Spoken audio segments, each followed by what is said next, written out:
Bonjour, bienvenue à toutes et à tous sur Cocotte TV. Aujourd'hui, une nouvelle vidéo de présentation et on vous parle du tout nouveau boîtier Antec DP503. Un boîtier clairement orienté Airflow avec une face avant intégralement en mèche, face avant qui intègre également 3 ventilateurs de 120 mm en ARGB. Au niveau du châssis, on est sur une compatibilité ATX, EATX. On trouve un panneau en verre trempé sur le côté gauche, un panneau en acier sur le côté droit et le châssis est un nouveau châssis qui se veut moderne et assez haut de gamme avec par exemple des caches en caoutchouc sur tous les passages, un module de gestion pour le RGB et les ventilateurs ou encore des bonnes possibilités d'intégration au niveau du water cooling.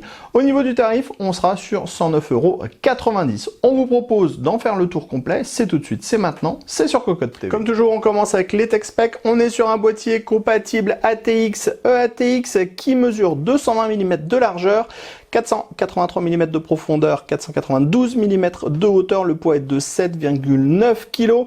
Au niveau des limitations, ça sera ventirad CPU de 170 mm de hauteur, carte graphique de 375 mm de profondeur maximum. On pourra installer 2 SSD et 2 HDD de base. D'un point de vue du style, ce boîtier n'est pas sans rappeler un DF700 Flux, on a à peu près la même face avant. En fait, ce qui va changer particulièrement, c'est les ventilateurs, puisqu'on n'en a que 3 sur ce modèle. On n'a pas de ventilateur arrière additionnel ou de ventilateur additionnel à mettre au-dessus du cache alimentation.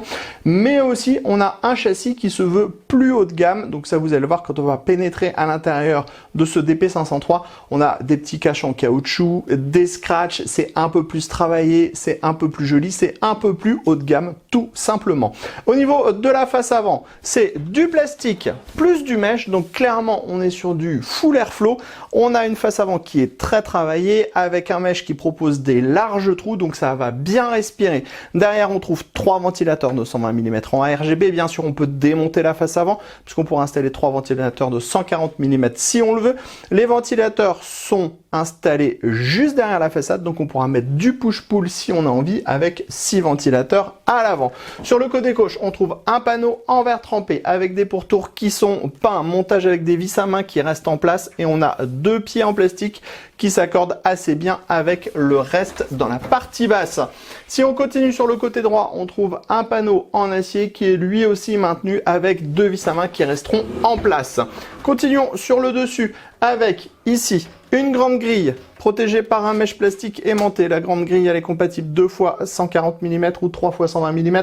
Radiateur de water cooling en 280, 360 mm. Ensuite, au niveau du panneau de contrôle, on va retrouver le power on, le bouton qui va permettre la gestion des LED, les diodes d'activité, 2 USB 3.0, les entrées-sorties audio, un USB type C.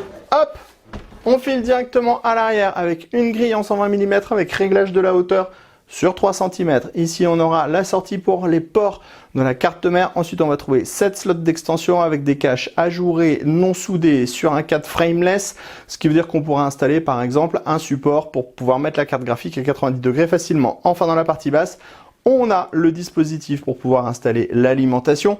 On pourra charger l'alimentation par derrière si on le veut, pardon, gros bafouillage. Avec 2 vis à main, on pourra aussi la mettre sur le côté. On a des petits tampons en mousse au niveau de cet emplacement. Enfin, on finit sous le boîtier avec les 4 pieds. Au niveau des 4 pieds, des patins en caoutchouc. Ici, le cache, le filtre amovible type nylon à destination de l'alimentation. Et si vous pouvez, on a des points d'ancrage, ça veut dire qu'on pourra avancer, reculer la cage HDD ou alors la démonter intégralement. On passe à l'intérieur de ce DP503 par Antec. Sachez déjà qu'on va avoir une compatibilité micro ATX, ATX, EATX. On le voit, si on a une carte mère qui est très large, on a 2 rangées de passages, donc c'est plutôt pas mal. Dans la partie haute, on va avoir des passages. Au centre, 2 rangées de passages comme on le disait. Dans la partie basse, au niveau du cache alimentation, 3 passages. On a des caches en caoutchouc au niveau du cache alimentation et au niveau du plateau de la carte mère. Bien sûr, on a aussi un large accès backplate. À l'avant, on va retrouver les 3 ventilateurs de 120 mm en ARGB qui sont montés sur une grille compatible 3x120 mm, 3x140 mm. Pour le water cooling, ce sera 280, 360 mm. Juste ici, vous le voyez, on a un petit dispositif. C'est tout simplement un card holder qui permettra de maintenir la carte graphique. C'est plutôt une très bonne chose. Dans la partie basse, on a le cache alimentation. Le cache alimentation, il propose une ouverture à l'avant si on veut utiliser du radiateur de water cooling en 360 mm avec du push-pull. Ici, on a une petite sortie pour les câbles PCI Express. Et là, on a deux emplacements en 120 mm au-dessus de la grille. Si on passe à l'arrière maintenant, on va retrouver un emplacement en 120 mm, l'endroit où on va avoir la sortie des ports de la carte mère. Ensuite, on va avoir 7 slots d'extension ajourés, non soudés sur un cadre frameless avec un montage par vis classique. Enfin, dans la partie haute, on va retrouver une grille qui est protégée par un mesh aimanté sur le dessus. La grille est compatible 3x120 mm ou 2x140 mm. On pourra mettre du radiateur de water cooling en 280, 360 dans la partie haute.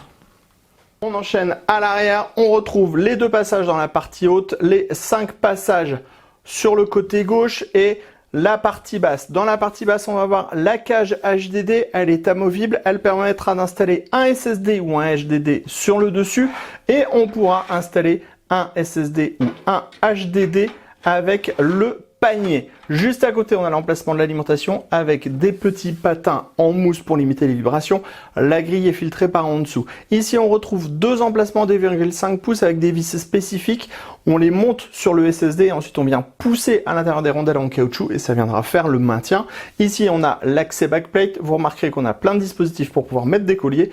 Et ici, on aura le module qui permettra la gestion du RGB et des 6 ventilateurs et des 3 ventilateurs de base, pardon. On pourra ajouter 3 autres périphériques RGB en 3 pins et 3 autres ventilateurs eux aussi en 3 pins.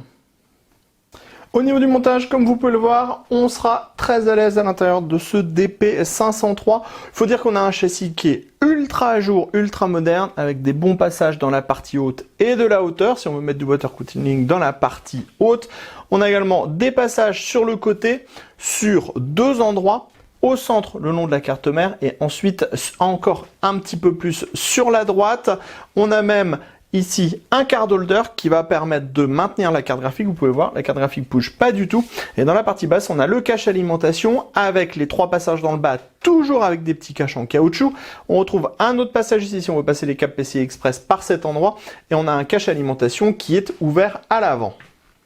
À l'arrière du plateau de la carte mère, vous pouvez le voir, c'est tout aussi propre. On a plein de dispositifs pour mettre des colliers, comme on le disait. On a le système de scratch qui va permettre de regrouper une grande partie des câbles. Et à cet endroit, on va avoir le dispositif qui va permettre la gestion des ventilateurs et du RGB. Au niveau du RGB, on pourra mettre jusqu'à 6 périphériques. Pour les ventilateurs, on sera sur 6 ventilateurs au total. On a 3 emplacements qui sont occupés de base. Dans la partie basse, vous le voyez, on aura l'alimentation, la petite cage HDD qui est amovible et on aura vraiment la possibilité de passer les câbles absolument partout pour un montage super propre. On termine sur le système RGB. À l'arrière du plateau de la carte mère, on a un distributeur pour mettre le RGB. Donc on a pu relier le RGB de notre ventirail CPU, ce qui fait que quand vous allez appuyer sur le petit bouton, vous allez changer la couleur du ventirail CPU, mais aussi des 3 ventilateurs qui sont à l'avant. 3 ventilateurs 220 mm à l'avant de base. Clairement, c'est assez silencieux de base. On pourra clairement supporter le bruit tous les jours. Alors, on a toutes les couleurs fixes au niveau du RGB. Ensuite, on va avoir des sortes de distribution entre les différentes parties du boîtier. Donc, toujours en changeant de couleur. Ensuite, on va avoir le mode respiration. Toujours avec les différentes couleurs disponibles. Ensuite, on va passer sur un mode qui va faire défiler toutes les couleurs, mais de façon fixe. Ensuite, on passe sur un mode Full Licorne RGB, je te mets toutes les couleurs du monde qui existent. Ensuite, une couleur qui en chasse une autre. Un mode défilant qui change de couleur à intervalles réguliers. La même chose en plus rapide. Le mode respirant qui change de couleur. Ensuite, de nouvelles formes. Hop, Et après, on va retomber sur les couleurs fixes. Donc déjà, vous le voyez de base, c'est clairement assez complet. Allez, maintenant qu'on sait absolument tout de ce boîtier Antec DP503, rendez-vous prochainement sur cocoteland.com pour toutes nos news et tous nos articles à propos du matériel informatique. Et rendez-vous sur notre chaîne Cocotte TV pour toutes nos prochaines vidéos. On vous dit à très bientôt.